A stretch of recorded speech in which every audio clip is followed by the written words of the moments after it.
How to turn off or stop promotions category in Gmail. Hey guys, welcome back to the channel. In today's quick and easy tutorial, I'm going to show you a quick way to turn off promotion category on your Gmail. First thing first, you want to go ahead and open up your Gmail application. Make sure that you're logged in. Once logged in, all you have to do here is tap on the hamburger menu at the top left corner. Then you can find all of these tabs here, like your promotion tabs, social tabs, and updates.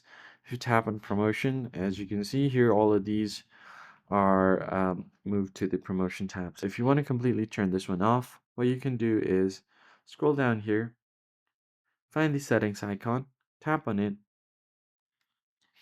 then just tap on the Gmail ID where you want to change your settings.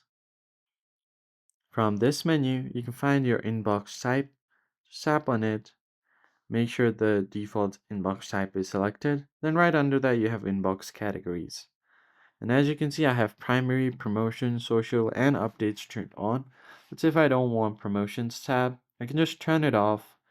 And if you don't want social tabs as well, you can just turn it off as well and go back. Now, as you can see here, the promotion tab is gone. I only have my primary inbox, and all of the promotion tabs, emails have been moved to my inbox. So that is basically it, guys. If you found this tutorial helpful, hit the like button down below, subscribe to the channel. Catch you in the next one.